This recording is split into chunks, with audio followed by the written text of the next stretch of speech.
Everyone, কেমন আছেন সবাই? আশা করি সবাই ভালো আছেন। আমরাও আলহামদুলিল্লাহ ভালো আছি। আজকে হলো বৃহস্পতিবার আর এখন বাজে বিকেল 6টা।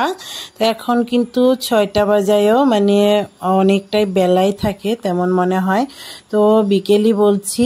আর এখানে কিছু তাল নিয়ে আসছে, মানে এই তালের শ্বাসগুলা খাওয়ার জন্য নিয়ে আসছে। এক একটা তাল 25 টাকা করে নিয়েছে। আর এই তালের শ্বাস আমি অনেক দিন হলো মানে ভিডিওতে মাঝে মধ্যেই দেখি যে তালের শ্বাস খাওয়া যায়, কিন্তু আমি এখন পর্যন্ত এই তালের শ্বাস খাই নাই।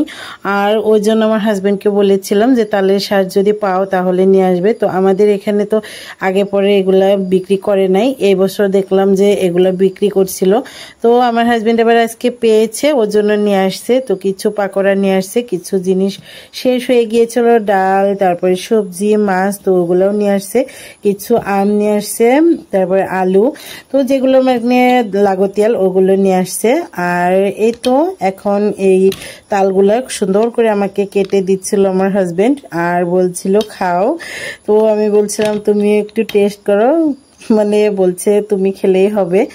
আর ওর জন্য মানে সবগুলা তালই আমিই খেয়েছি, তো খুবই ভালো লেগেছে। বাচ্চাদেরকেও মানে অল্প স্বল্প দিচ্ছিলাম, তো বাচ্চারা খুব বেশি খাচ্ছিল না।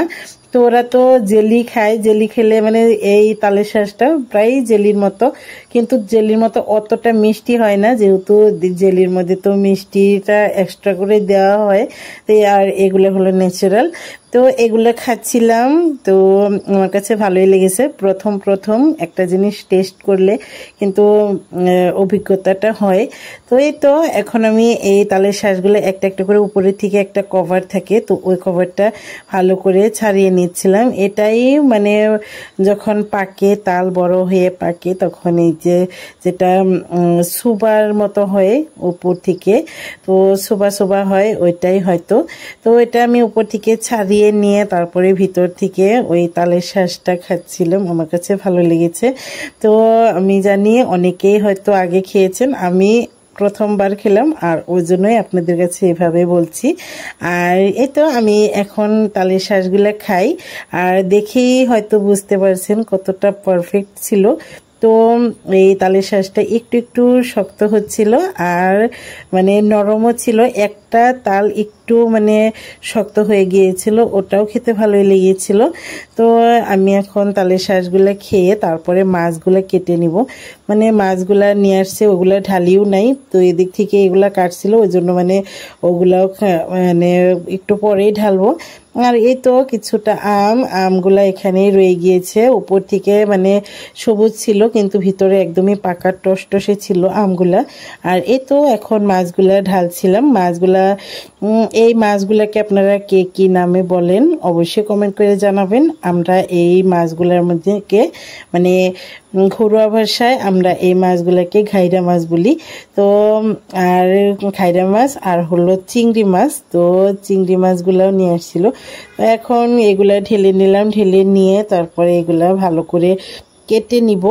তো আগে কেটে নিয়ে তারপরে মানে ধুয়ে নিব। আসলে চিংড়ি মাছ কাটতে তেমন ঝামেলা না হলেও এই পিছন দিকে যেটা একটা ময়লা যে থাকে রগের মতো, তো ওটা কিন্তু আবার ছাড়াতে অনেকটাই সময় লাগে। তো এখন এগুলা পরিষ্কার করে নিলাম। আর এই দেখুন ঘাইরা মাছগুলো উপর থেকে খুব সুন্দর করে পরিষ্কার করে ধুয়ে নিয়েছি। আর এখন এগুলো আর রান্না করব না, এগুলো রেখে দিব। মানে দুপুরবেলায় ডাল রান্না করেছিলাম, আলুর ভর্তা ছিল, আর মাছ ভাজি ছিল, তো ওগুলো তো রয়েই গিয়েছে। ওই জন্য ভাবলাম এখন ওগুলোর পাশাপাশি এখন শুধু চিংড়ি মাছগুলো রান্না করব। আর এই তো চিংড়ি মাছগুলা আমি ভালো করে ধুয়ে নিয়েছি। ভালো করে ধুয়ে নেওয়ার পরেও আমি এভাবে একটু পানি গরম করে মানে ধুয়ে নেই, মানে গরম পানি দিয়ে ধুয়ে নিলেও হয়। তো আমি পানি সহ এটা চুলার উপর বসিয়ে দিয়েছি, মানে একটু বয়েল করে নিব। একদমই যে বলক তোলা বয়েল তেমন না, কিন্তু উপরে কালারটা চেঞ্জ হয়ে যাবে আর অনেকটাই ময়লা বের হবে। এই দেখুন পানিগুলা কিন্তু একদমই ঘোলা হয়ে গিয়েছে। আর এরই মধ্যে আমি চুলাটা অফ করে দিয়েছি। এখন আমি এই চিংড়ি মাছগুলা মানে ওপর থেকে তুলে তুলে তারপরে আবারও ভালো করে ধুয়ে নিব। আর চিংড়ি মাছগুলা যেহেতু এখন রান্না করব, তো এগুলো ভালো করে ধুয়ে নিয়ে এরই মধ্যে কাঁচামরিচ পেঁয়াজ তারপরে মানে যা কিছু প্রয়োজন হয় তো ওগুলো কেটে নিব। আর ভাবলাম যে একটা আলু আর একটা পটল দিব। তো পটলটা আসলে আগে দেওয়ার কোনো প্ল্যান ছিল না, তারপরে মনে হলো একটা পটল দেই, যেহেতু সুন্দর সুন্দর পটল নিয়ে আসছিল আজকে, মানে একদমই তাজা। তো ওই তাজা ওই জন্যই মানে একটা পটলও দিলাম। আর এই তো এখন আমি খুব সুন্দর করে এই চিংড়ি মাছগুলো ধুয়ে নিব। আর ধুয়ে নিয়ে তারপরে সবকিছু গুছিয়ে তারপরে রান্না করতে আসবো। মাছগুলা খুব সুন্দর করে ধুয়ে নিয়ে আসলাম, এগুলো যেহেতু এখন রান্না করব। আর যে ঘাইরা মাছগুলো ছিল তো ওগুলো ভালো করে ধুয়ে পিস পিস করে তারপরে ফ্রিজের মধ্যে রেখে দিয়েছি, যেহেতু এখন রান্না করব না। আর এই তো একটা কড়াই বসিয়ে দিয়েছি, কড়াইটা গরম হয়ে গেলে দিয়ে দিব তেল। তেল দেওয়ার পরে তারপরে মানে সবজিগুলো যেহেতু ভেজে রান্না করব তো ওই জন্য আলুটা আগে দিয়ে তারপরে ভেজে নিয়ে তারপরে একটা পটল দিব। মানে এই আলু দেওয়ার পরে মনে হলো যেহেতু খুব সুন্দরই দেখা যাচ্ছিল, বড় একটা পটল, একটা আলু আর একটা পটল দিয়ে তারপরে এই তরকারিটা রান্না করেছি। আর আলুটা একটু সাইজে বড় ছিল ওই জন্য একটাই দিয়েছি। বাচ্চারাও খাবে না, ওর আব্বু খাওয়ারও গ্যারান্টি নেই, তো সবজিগুলো আমারই খেতে হবে। এই দেখুন আলুগুলো কিন্তু একটু কড়া করেই ভাজা হয়ে গিয়েছে। তো এইভাবেই এখন আলুগুলো তুলে নিই। আর পটল যেহেতু পরে দিলাম তো আলু তুলতে তুলতে পটলও ভাজা হয়ে যাবে। আর আলু তুলে আরও একটু সময় পটলটা ভেজে নিব। তো ভেজে তরকারি রান্না করলে মানে ভালোই লাগে, কিন্তু একটু সময় সাপেক্ষ। তারপরে কাছে যদি বাচ্চারা থাকে তাহলে কিন্তু আবার শরীরে মানে যেতে পারে, তো এটাও একটা প্রবলেম। ওই জন্য মানে সবসময় যে রান্না করি ভেজে তাও কিন্তু না, মাঝে মধ্যে ট্রাই করি যে মানে টেস্টি করে রান্না করার বা ওইভাবে খাওয়ার জন্য। এই তো সবজিগুলো মানে এখন ভেজে নিয়েছি, এখন তুলে নিলাম। এখন দিয়ে দিব কাঁচামরিচ পেঁয়াজ। তো কাঁচামরিচ পেঁয়াজগুলো এই তো দিয়ে দিলাম, দিয়ে এখন ভালো করে নাড়াচাড়া করে নিয়ে এই কাঁচামরিচ পেঁয়াজগুলোও ভেজে নেব। কাঁচামরিচ পেঁয়াজ ভেজে নিয়ে ভাবলাম একটু মশলাটা কষিয়ে রান্না করি, যেহেতু সবজিগুলো একটু ভেজে নিয়েছি। তো একটু এদিক সেদিক করে রান্না করলে কিন্তু ভালোই লাগে এক এক সময়।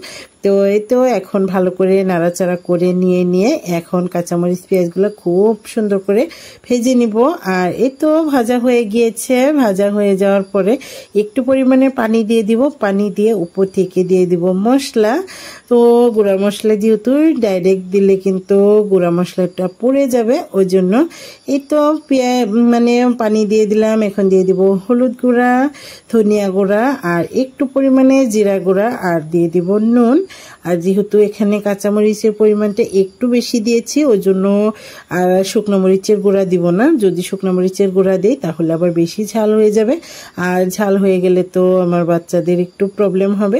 আর দিয়ে দিলাম একটু আদা গুঁড়া। তো আদার গুঁড়াটা দেওয়ার জন্য কিন্তু এটাও মানে টেস্ট ভালো আসবে। আর এগুলো রান্নার মধ্যে আমার কাছে একটু আদার পেস্ট থাকলে আদার পেস্টও দেওয়া যায়, তো দেই মাঝে মধ্যে যেটা যখন মনে পড়ে।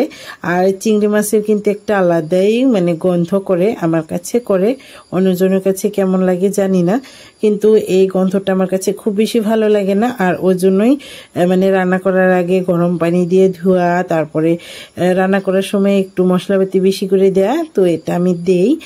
আর এই তো মশলাগুলা ভালো করে কষে গিয়েছে। এখন দিয়ে দিলাম সবজিগুলা দেওয়ার পরে দিয়ে দিলাম চিংড়ি মাছগুলো। তো দেওয়ার সময় মনে হলো সবজির চেয়ে চিংড়ি মাছই বেশি, কিন্তু অনেকটাই চিংড়ি মাছ যেহেতু, তো এই মানে সবজি পরিমাণ হিসেবে তো কিছুটা চিংড়ি মাছ রেখে দিলাম। আর ওগুলো পরে হয়তোবা রান্না করে দিব। আর এই তো এখন একত্রে ভালো করে কষিয়ে নিয়ে তারপরে ঝোলের পানি দিয়ে দিব। তো কষিয়ে নিব একটু ঢাকনা দিয়ে ঢেকে, তারপরে এই মশলা সহ তার মানে এই তরকারিটা কষিয়ে নিব, এতে করে ফ্লেভারটা ভিতরে ঢুকবে, মানে তরকারির ভিতরে ও মশলাপাতি ঢুকবে। তো এভাবেই মানে ঢাকনা দিয়ে ঢেকে তরকারিটা রান্না করে নিব। আজকের ভিডিওটি আপনাদের কাছে কেমন লাগলো অবশ্যই কমেন্ট করে জানাবেন। যদি ভালো লেগে থাকে অবশ্যই একটা লাইক করে দিবেন, আর যদি চ্যানেলে নতুন হয়ে থাকেন অবশ্যই চ্যানেলটা সাবস্ক্রাইব করে দিবেন, আর পাশে থাকা ছোট্ট বেল বাটনটি প্রেস করে দিবেন, এতে করে যখনই নতুন কোনো ভিডিও আপলোড করব সাথে সাথে নোটিফিকেশন আকারে পেয়ে যাবেন। আজকের ভিডিও এ পর্যন্তই, দেখা হবে নেক্সট কোনো ভিডিওতে। ততক্ষণ পর্যন্ত ভালো থাকবেন, সুস্থ থাকবেন, আমাদের জন্য দোয়া করবেন। আজকের ভিডিও এ পর্যন্তই, আল্লাহ হাফিজ।